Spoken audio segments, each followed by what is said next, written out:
परंतु हे अर्जुन, यह योग न तो बहुत खाने वाले का सिद्ध होता है और न बिल्कुल न खाने वाले का, तथा न अति शयन करने के स्वभाव वाले का और न अत्यंत जागने वाले का ही सिद्ध होता है। जो बहुत जागेगा और बहुत घड़ी नींद करेगा ना, उधर सत्संग में बैठ नहीं सकेगा। एक जो बहुत नींद करने वाला होगा, भारी खाना खा के आके इधर बैठेगा, तो उसका भी योग नहीं लगेगा परमात्मा में। और जो बहुत थोड़ा खा के आएगा, सड़फड़ेगा, उसका भी योग नहीं लगेगा।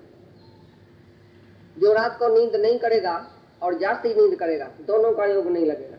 किसी ने नींद नहीं किया है, इधर आके जूठा खाएगा, अरे क्या है नींद नहीं किया है क्या? नहीं, रात को नींद नहीं आई थी, मगज बाड़ी हो। और कोई बहुत नींद करने वाला अनास आदमी इधर आके बैठेगा, तो उधर भी गिर जाएगा, सर भारी हो जाएगा।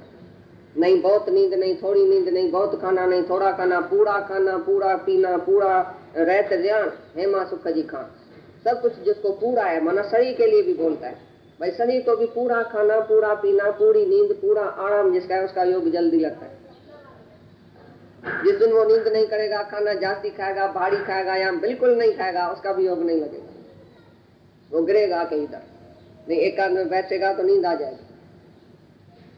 चाहे सत्संग में बैठेगा तो भी योग नहीं लगेगा, चाहे एकांत में बैठेगा तो भी योग नहीं लगेगा।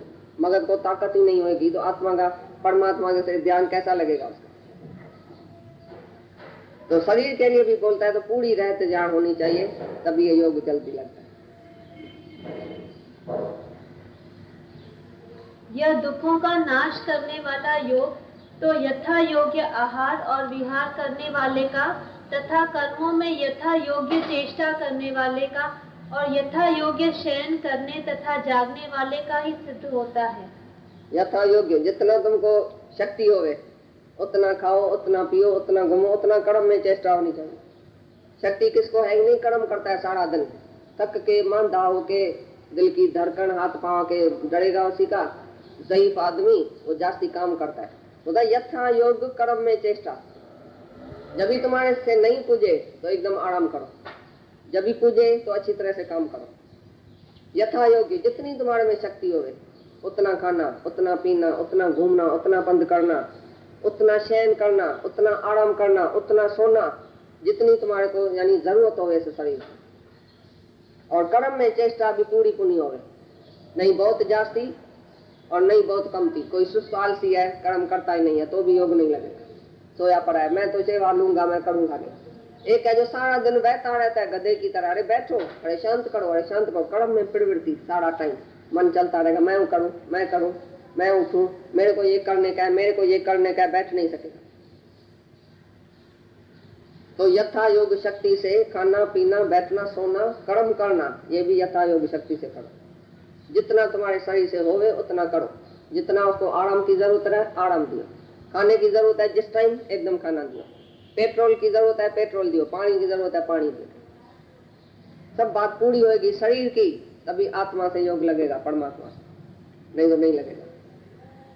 शरीर भी पूरी तरह से चलाने का।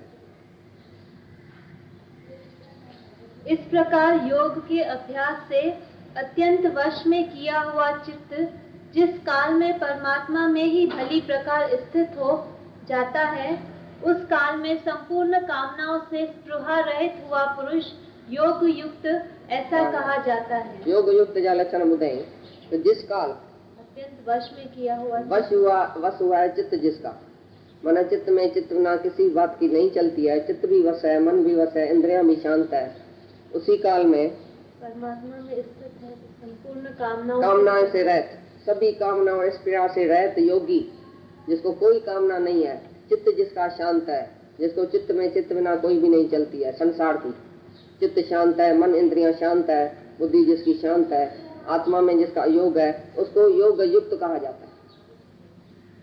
माने जिसका चित्त शांत है, कोई भी चित्त में चित्त बिना है जो सारा दिन चलती है, चिंतन, जिसका चिंतन बंद हो गया, चिंतन काय का करे, संसार का चिंतन भी बंद है तो आत्मा के चिंतन भी बंद है। योग युक्त का आत्मा का चिंतन भी बंद है। चिंतन किसका करे, कौन सी बात का करे? जो आत्मा है वो कौन सा चिंतन करे?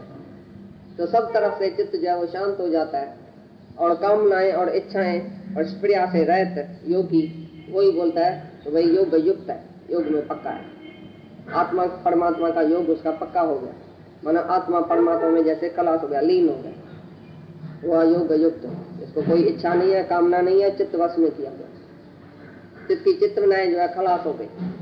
संसार उसके चित्त में चलता ही नहीं है। चित्तवना माना संसार का चित्तवना, चाहे आत्मा की या ब्रह्म की या ज्ञान की चित्तवना, वो भी जिसके अंदर नहीं चले, चित्त शांत है, मन शांत है, सब कुछ शांत है, तो उसको बोलता है कि ये योग युक्त है, योगी, योग में आरूढ़, योग में पक्का।